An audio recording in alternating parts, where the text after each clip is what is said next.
Bonjour à toutes et tous, bienvenue dans cette seconde partie de vidéo sur les jeunesses étudiantes avec monsieur Antonin Dubois, donc rebonjour monsieur. Bonjour.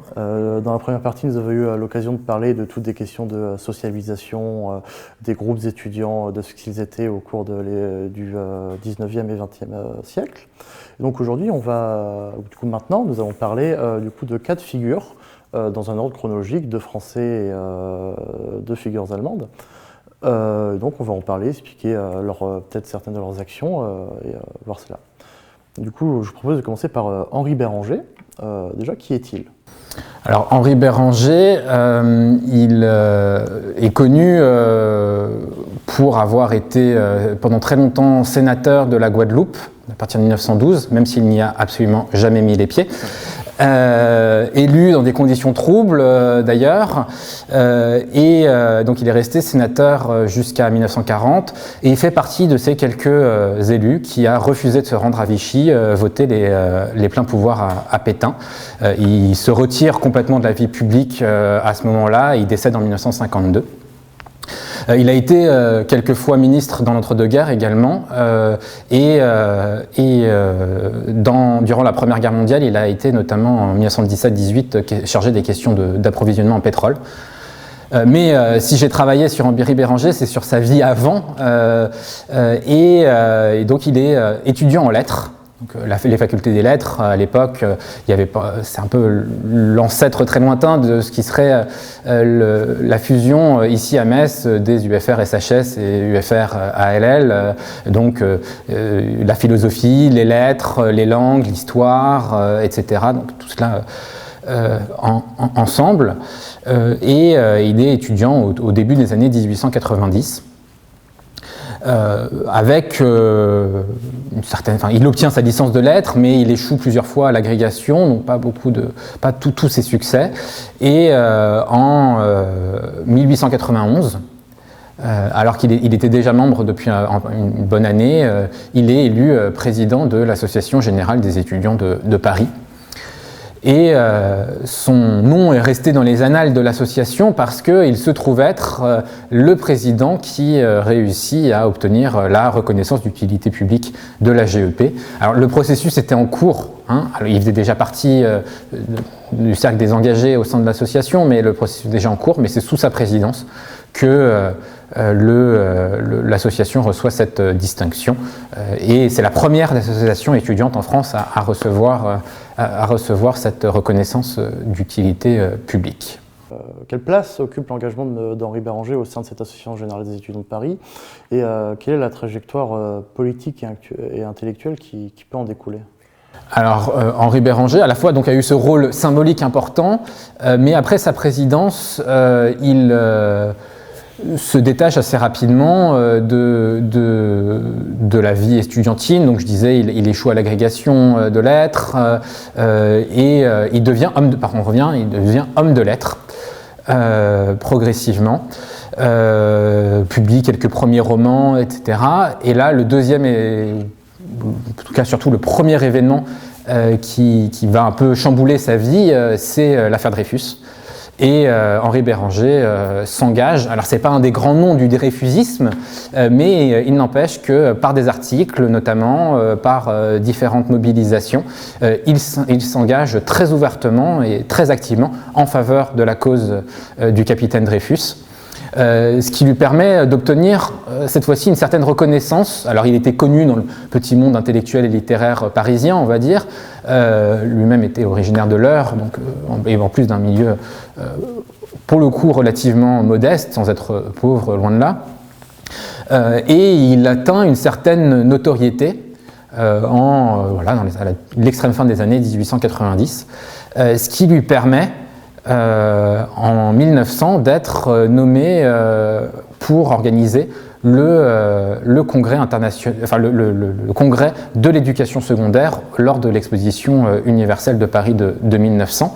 Et dans les préparatifs, il fait également partie des personnes interrogées par ce qui s'appelle la commission Ribot, qui était une commission chargée en 1898-99 d'une importante réforme de l'enseignement secondaire français, qui là aussi lui permet d'obtenir sûrement des réseaux et une certaine stature, mais il lui faudra encore une fois plus de 10 ans pour les réinvestir cette fois-ci politiquement, et donc sa brève carrière, sa carrière que je résumais brièvement, élu sénateur en 1912, et qu'il le reste, il est réélu sans discontinuer donc jusqu'à 1940, mais qui lui permettent cet engagement de Dreyfusard, puis cet engagement plus intellectuel de réformation de l'éducation, lui permet de trouver des réseaux et des soutiens à sa carrière politique. Mais on peut quand même dire que dans son expérience en tant que président de l'Association Générale des Étudiants de Paris a joué. Et d'ailleurs, quand il est décoré de la Légion d'honneur, parmi ses services rendus, il mentionne encore d'autres de ses compères également décorés le font également, mais il mentionne son rôle de président de l'AGE de Paris. D'accord. Il a participé donc à la Première Guerre mondiale. Comment ? Il n'est pas combattant. Ah, il n'était pas combattant, excusez-moi, j'ai mal lu mes petites fiches. Excusez-moi alors. Il a eu une réflexion sur la condition étudiante. Dans quelle mesure, du coup, Béranger il conçoit l'étudiant comme un acteur social et politique dans ses actions ou ses écrits ? Alors dire qu'il a eu une réflexion sur la condition étudiante, ce serait peut-être un peu poussé trop loin, mais en tout cas, il est chargé pour le grand dictionnaire universel du XIXe siècle, de la rédaction de la notice étudiant. Il expose ce que c'est que l'étudiant, donc c'est au tout début des années 1890, ce que c'est que l'étudiant, notamment l'étudiant en France. Il insiste sur la nouvelle place de l'étudiant dans la vie universitaire française, s'attache à distinguer l'étudiant français de l'étudiant allemand qui serait fort différents par leurs pratiques, leurs activités, leur cadre de référence politique, etc. Et par contre, j'évoquais ça donc dans la première partie de l'entretien, c'est aussi, si j'ai oublié un autre moment où il a obtenu une certaine reconnaissance, notoriété publique, c'est un des grands promoteurs de l'idée du prolétariat intellectuel. Il mène une grande enquête avec d'autres sur le prolétariat intellectuel en France, qui paraît en 1898, 99, 1900 et 1901 en volume, et qui connaît un écho très fort. Donc on peut reparler qu'il se traite de la condition étudiante, mais plutôt des diplômés, on va dire, de manière indirecte, et sur leur possible devenir et les problèmes sur leur devenir professionnel.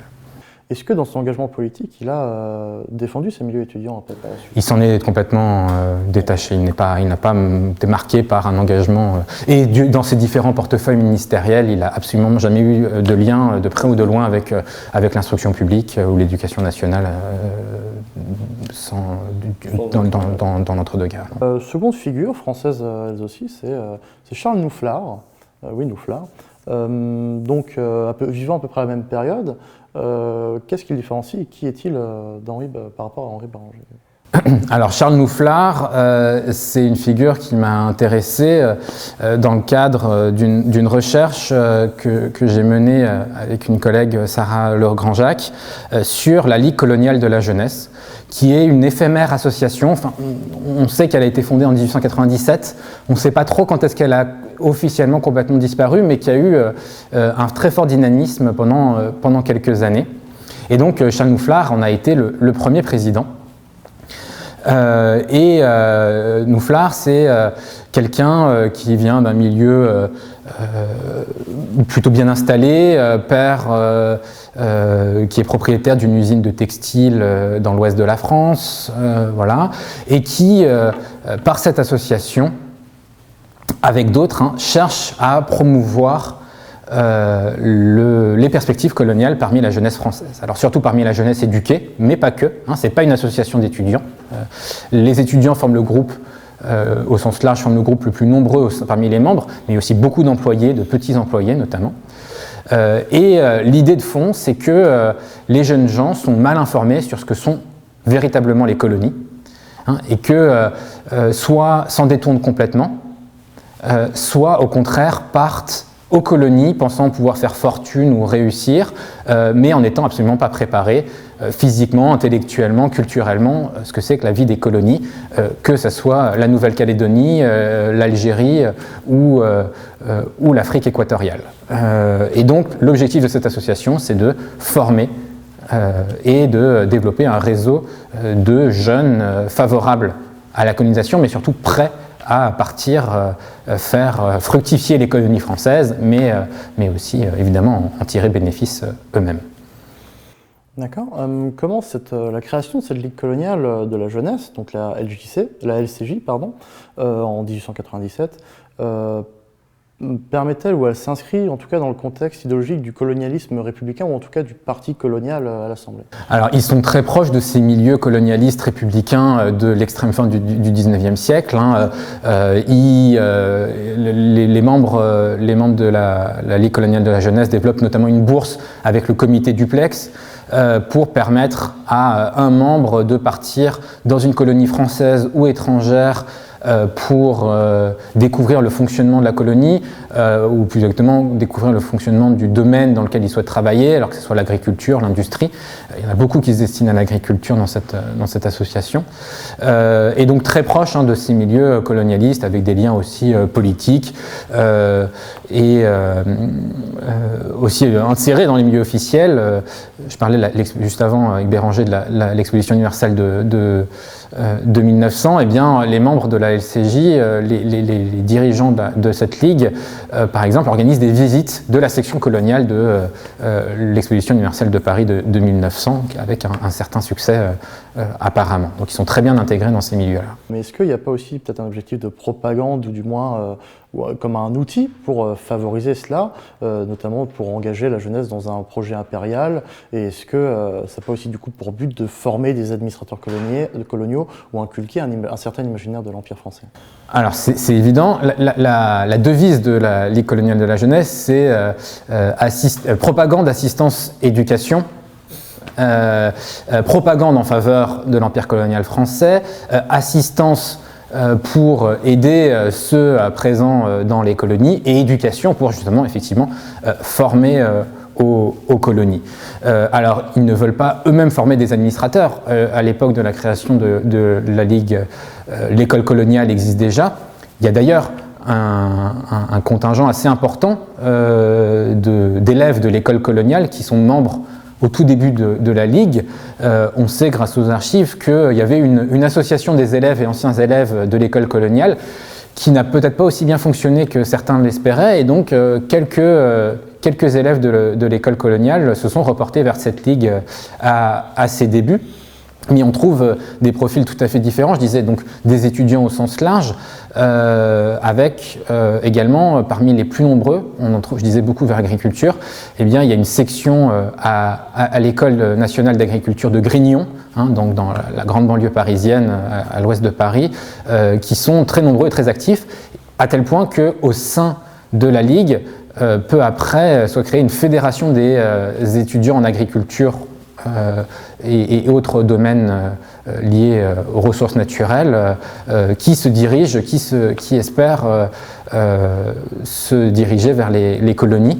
Et là, quand on regarde au sein des élèves de Grignon, alors sans avoir pu forcément établir très précisément leur profil social, on se rend compte que pour certains, c'est le manque de perspective en France, ne pas pouvoir avoir un domaine assez grand, ne pas pouvoir hériter de la femme familiale, etc., qui peut les pousser à s'intéresser, à envisager un départ vers les colonies. Et donc, eux, très directement, ont besoin de se former aux questions coloniales, ce à quoi l'école de Grignon, par exemple, ne destine pas au premier chef.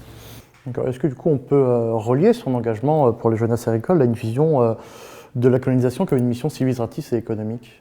Dans les grandes lignes, oui, forcément, mais en tout cas, vraiment, le premier but, vraiment éducation dans la devise de la Ligue, c'est éducation de ses membres, c'est pas éducation des populations colonisées. C'est les éduquer aux colonies, à ce que c'est que vivre aux colonies, se préparer à une carrière dans les colonies, qu'elle soit administrative, industrielle, agricole. Et là, c'est vraiment défendre leurs intérêts et se projeter déjà dans dans la vie aux colonies. Et on retrouve, notamment, en fait, ils ont diffusé un formulaire auprès de leurs membres, et donc on a la réponse, c'est très précieux, des membres d'un grand nombre des membres de l'association. Et on voit que pour beaucoup, bien qu'ils soient membres, bien qu'ils aient pu assister à des conférences, leur représentant différentes colonies, etc., et quand on leur demande vous souhaitez-vous vous rendre en colonie, et si oui, vers quelle colonie, eh bien, on peut avoir dans la réponse soit l'Algérie, soit la Nouvelle-Calédonie, soit les Antilles. Bon, c'est vaste. Ça montre bien qu'en fait, même parmi ceux qui se sont engagés au sein de l'association, ce que sont les colonies françaises à ce moment-là et la réalité de la vie économique et sociale n'était pas forcément très clair. On va passer outre-Rhin, donc avec Peter Kollwitz, j'espère l'avoir bien prononcé. C'est un étudiant allemand, c'est bien ça? Alors non, il n'a jamais été étudiant, il est mort trop jeune. Peter Kollwitz, c'est le fils cadet de Karl Kollwitz, qui était médecin, et de son épouse Käthe Kollwitz, qui est célèbre artiste. Il avait un frère aîné, Hans, qui lui a fait des études de médecine au début du XXe siècle. Mais Peter Kollwitz avait une relation compliquée avec l'école. Il a quitté l'école un moment et se destinait plutôt vers l'art, plutôt proche de la carrière. Le frère aîné s'est distingué plus vers la carrière du père, et donc là le fils cadet se distinguait plus vers la carrière de la mère. Mais malheureusement, il n'a jamais pu véritablement entreprendre une telle formation artistique, puisque donc il est né en 1896 et il meurt en Belgique lors de l'invasion allemande en septembre 1914. Il meurt et il est enterré dans un cimetière militaire en Belgique. Et donc il meurt très jeune et il n'a pas eu l'occasion de se former véritablement aux arts. Oui, d'accord, merci. On va revenir sur nos questions sur son engagement militaire, de lui et beaucoup de ses camarades qui sont également morts au combat dans les premiers mois de la guerre. Mais pour commencer, comment l'adhésion de Kollwitz au mouvement des Wandervogel peut s'inscrire dans une mutation culturelle et sociale de la jeunesse allemande, en tout cas du début du XXe siècle? Alors, ce qui est intéressant, Wandervogel, c'est ce mouvement de jeunesse bourgeois créé dans les années 1890. Plus exactement, c'est ça qui est intéressant, c'est que c'est le Jugendbewegung, c'est-à-dire mouvement de jeunesse, littéralement, mais quand on parle de Jugendbewegung en Allemagne pour cette époque, ça concerne le mouvement de jeunesse bourgeois et pas du tout les mouvements de jeunes ouvriers, par exemple, ou socialistes qui pouvaient exister au même moment. Et donc, le premier Wandervogel est créé à Steglitz, ce qui était la banlieue de Berlin à l'époque et qui a été intégré plus tard à la ville, en 1896. Donc l'année de naissance de Peter Kollwitz. Et sa vie correspond en fait à cette première phase du mouvement de jeunesse allemand, dès à peu près un petit peu moins de 2 décennies avant la Première Guerre mondiale. Et ce mouvement disparaît, ou en tout cas est profondément évidemment traumatisé et affecté par la Première Guerre mondiale, renaît d'une autre manière après la Première Guerre mondiale ou sous d'autres formes, mais il y a vraiment une phase, le temps de sa vie, c'est le temps de cette première phase du mouvement de jeunesse qui, sans être en rupture de banc, ce ne sont pas des jeunes gens qui se révoltent fondamentalement contre l'ordre familial, contre l'ordre politique, etc., mais qui est à la recherche de nouveaux espaces de liberté. Cette liberté, ça passe par notamment un retour à la nature. Leurs principales activités, c'est des excursions, des marches, pour certains, un nouveau rapport au corps, avec la danse. Il y a une grande fête de la jeunesse qui se tient à côté de Kassel en 1913. On a quelques photographies. Alors, il ne faut pas croire, ce n'était pas les hippies un demi-siècle auparavant, mais un rapport plus libéré à la nature. Alors ça s'inscrit en Allemagne dans le mouvement de la Lebensreform, réforme de la vie plus généralement, donc des vêtements plus amples, des formes de santé ou de médecine parallèle, etc., etc. Et ça s'inclut dans ce cadre-là, tout en parfois respectant des normes de genre tout à fait traditionnelles, pas pour tous les mouvements, mais pour un certain nombre, et une hiérarchie qui peut rappeler le scoutisme, par exemple, avec le chef de groupe qui existe toujours. Donc ce n'étaient pas des rebelles, mais une recherche de nouveautés et d'un nouveau rapport au monde par rapport à cette modernité industrielle, parce que c'est un mouvement principalement dont les membres sont issus de urbains, et donc d'où ce nécessaire retour à la nature. Dans quelle mesure en fait son engagement de Peter et de son cercle, ça peut illustrer une tentative de la jeunesse allemande de redéfinir leur place dans la société, et comment on peut interpréter leur engagement volontaire dans cette guerre? Alors effectivement, Peter Kollwitz, comme plusieurs de ses proches, s'engage volontairement alors qu'il n'avait pas encore l'âge théorique de s'engager. Il s'engage aussi, alors ses parents ne lui ont pas interdit formellement, mais s'y étaient initialement opposés, parce qu'il craignait. Son grand frère, lui, son grand frère Hans est mobilisé en 1914, qu'il était d'âge, il avait effectué son service militaire, etc. Et Hans fait toute la guerre, il survit à la guerre, mais il fait toute la guerre, alors que Peter Kollwitz s'engage donc volontairement et lui, tragiquement, donc décède dès les premières semaines du conflit. Et ça illustre bien, justement, ce fait que ces mouvements de jeunesse n'étaient pas du tout en rupture de banc avec leur société, de rejet du système politique impérial, etc. C'était un moyen de se prouver. L'historiographie a montré que pour beaucoup de ces jeunes hommes, c'était la grande aventure de leur vie. La guerre, quelque chose d'enfin qui allait les sortir de leur torpeur, leur faire découvrir, démontrer leur virilité, leur faire découvrir la réalité du monde d'une certaine manière. Comme vous l'imaginez, beaucoup, même parmi les survivants, en sont revenus, mais il y a eu un mouvement de cette jeunesse bourgeoise en décalage partiel, en partie on pourrait dire, mais donc en aucun cas total, de fascination pour cette guerre. Certains refusent, évidemment, c'est pas tous, mais autour de Peter Kollwitz. Peter Kollwitz est en forêt en Norvège en juillet 14 avec quelques amis, une excursion, ils marchent en Norvège, ils reçoivent alors ils sont pas complètement déconnectés, ils reçoivent la nouvelle de la mobilisation générale et rentrent en urgence en Allemagne pour s'engager. Mais on retrouve du coup cette idée de bravoure et d'honneur qu'on a vu dans la première partie avec ces duels étudiants en Allemagne. Est-ce que du coup le parcours de Peter Kollwitz peut nous éclairer sur les tensions ou du moins le décalage entre l'idéalisme juvénile de ces jeunes gens et du coup de l'embrigadement nationaliste qu'il y a? Alors c'est complexe parce que parler d'embrigadement nationaliste, on pourrait penser plutôt à la période postérieure des dictatures du XXe siècle. Personne n'a forcé Peter Kollwitz à s'engager volontairement avant l'âge de s'engager. Mais c'était encore une fois une manière de démontrer son engagement, son patriotisme évidemment, parce que s'il était dans un rejet du système impérial, des notions de nation, de loyauté à l'Empire et à l'Empereur, il ne se serait pas engagé. Sachant qu'il n'a pas été du tout marqué, dans Wandervogel, il y a différents courants.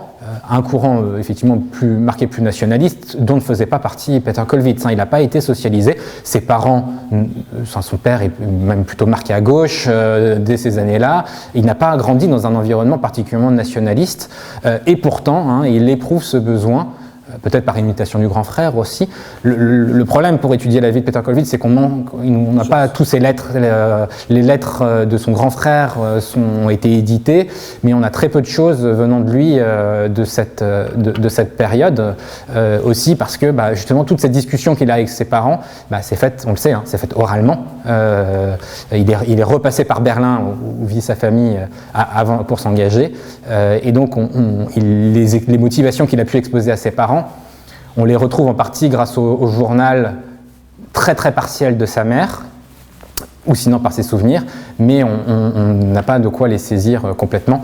On arrive à reconstruire avec certains écrits de ses camarades, mais là ça montre bien ce sentiment d'attachement à la nation sur cette partie de la jeunesse. Oui, par embrigadement nationaliste, j'aurais plutôt dû parler ou plutôt voulu exprimer cette idée de société gazerne allemand où la place militaire est très importante, notamment à cette période dans l'Empire. Oui, alors mais bon, vous savez, des engagés volontaires, il y en a eu énormément en Angleterre également, en France un peu moins, et en fait, il y en a eu évidemment beaucoup, mais un peu moins. Des historiens, je pense notamment Alexander Watson, ont montré que il y a autre chose qui joue, c'est le pourcentage d'hommes effectivement conscrits. En France, proportionnellement, le nombre de conscrits dans une génération était plus important qu'en Allemagne. Et en Angleterre, de toute façon, il n'y avait pas le service militaire obligatoire avant la Première Guerre mondiale. Donc forcément, il y avait en Allemagne et encore plus en Angleterre un nombre d'hommes disponibles à l'engagement volontaire qui était plus important qu'en France.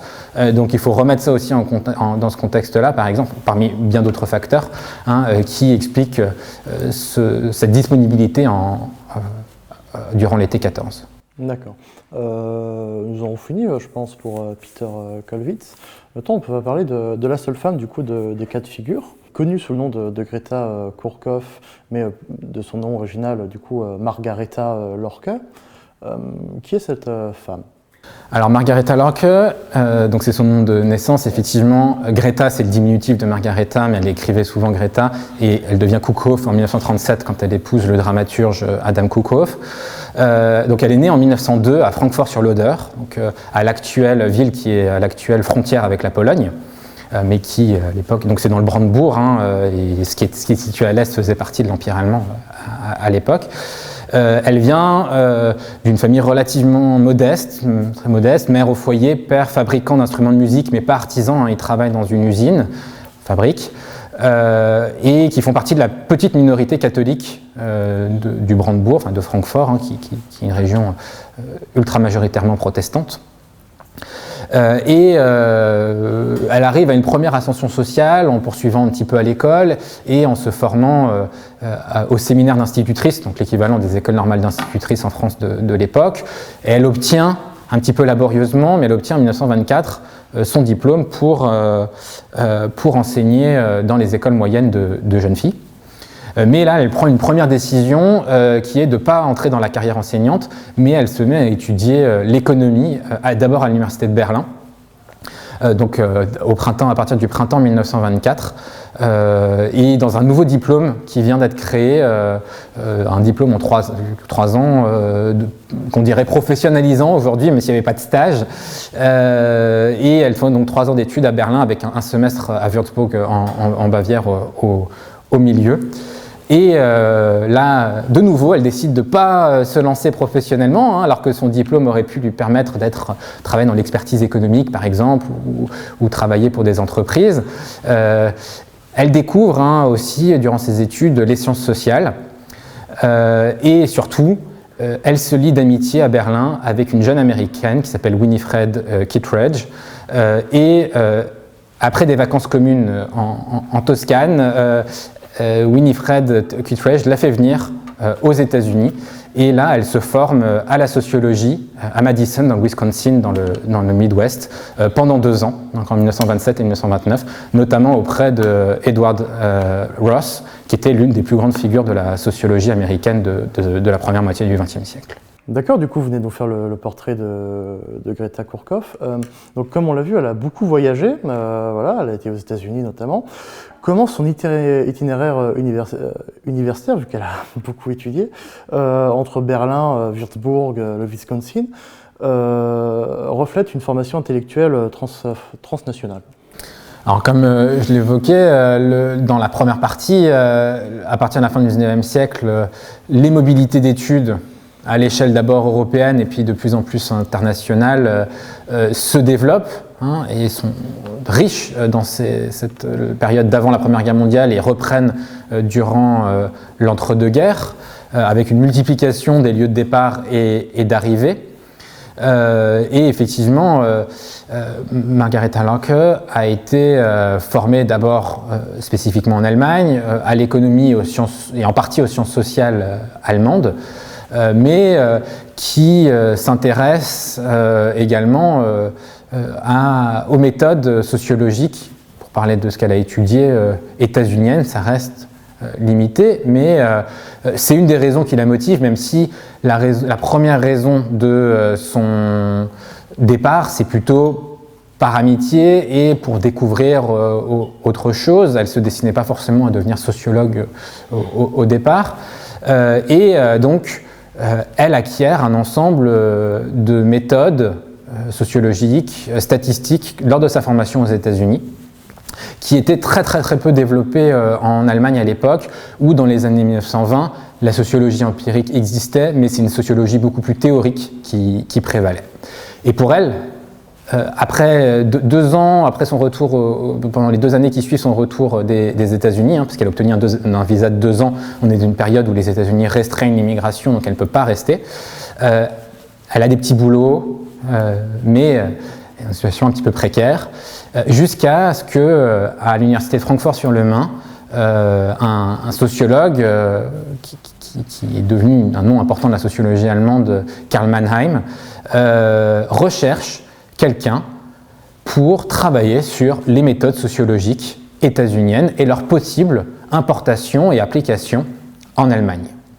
Et c'est Margareta Lorke qui obtient le poste. Elle devient une sorte de secrétaire scientifique. Elle s'appelle femme à tout faire dans ses lettres, parce qu'effectivement, elle doit gérer la bibliothèque. Donc, c'est à l'Institut d'études sociales, de recherche sociale de l'Université de Francfort. Elle doit gérer la bibliothèque. Elle donne des séminaires. Elle aide Karl Mannheim dans différentes tâches, etc. Mais elle travaille donc sur ces méthodes sociologiques américaines, notamment sociologie empirique, et c'est son sujet de thèse, et comment les employer efficacement en Allemagne, avec par exemple tout ce qui est sur l'écologie, l'écologie sociale de la ville, ou ce qui a été fait notamment à Chicago. Elle veut voir comment ça serait possible de l'appliquer au cas de Francfort-sur-le-Main, par exemple. Et malheureusement, elle n'a pas le temps. En début 1933, quand les nazis arrivent au pouvoir, elle se trouve en fait à Londres. Elle a obtenu une bourse pour faire des recherches à Londres, mais elle revient ensuite rapidement au printemps en Allemagne. Karl Mannheim est d'origine hongroise et juif. Il est exclu en avril 1933 de l'université. Il émigre à Londres, il obtient un poste à la London School of Economics, mais elle, plutôt que de rester avec son professeur, décide de rentrer en Allemagne et ensuite, avec son futur époux, s'engage dans la résistance communiste contre le nazisme. Oui, du coup, comme vous l'avez dit, elle deviendra résistante communiste. Mais ce qui la différencie un peu des 4 autres personnes qu'on a vues, même si Kollwitz n'était pas étudiant, elle ne s'engage pas dans des mouvements étudiants ou autres, et elle est plus connue pour ce qu'elle a fait après.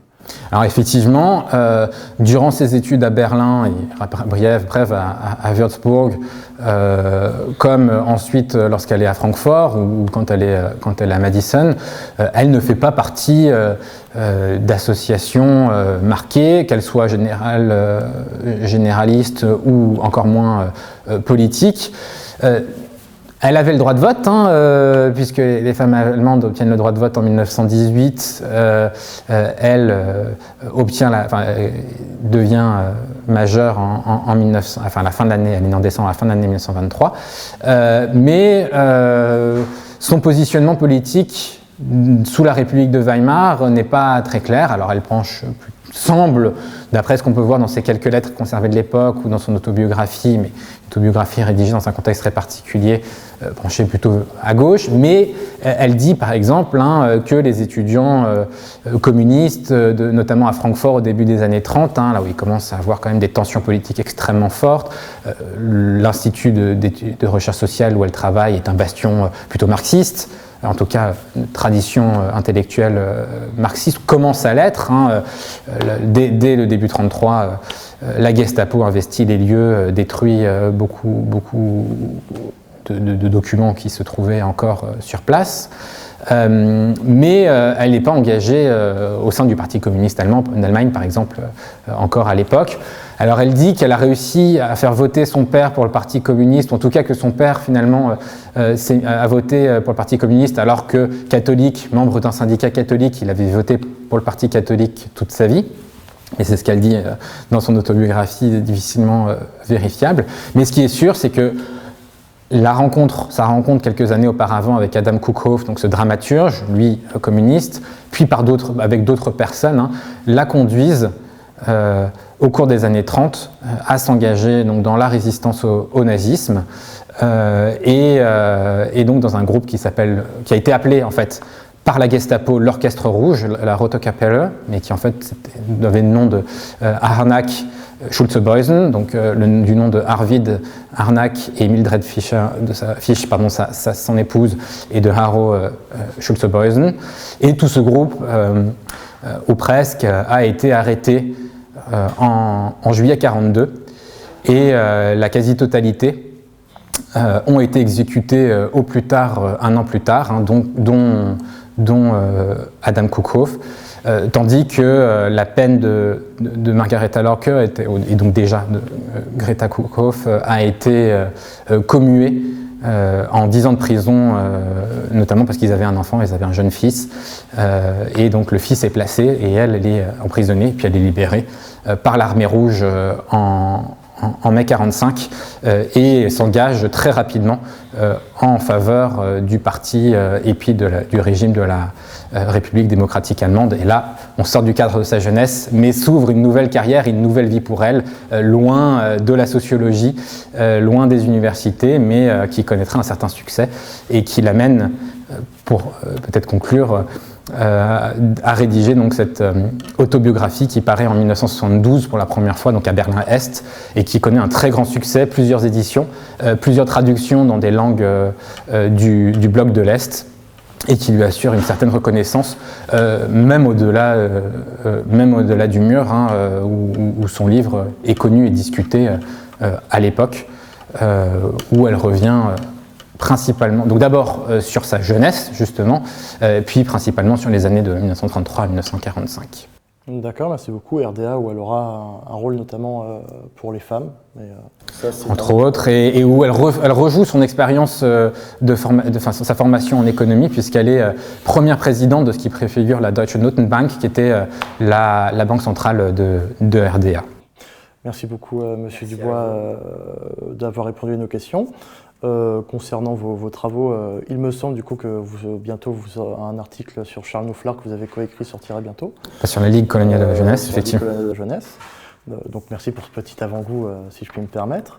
Merci d'avoir participé. Quant à vous, merci d'avoir regardé cette vidéo. Si vous avez des questions ou des idées pour de prochaines vidéos, nous sommes totalement à votre écoute.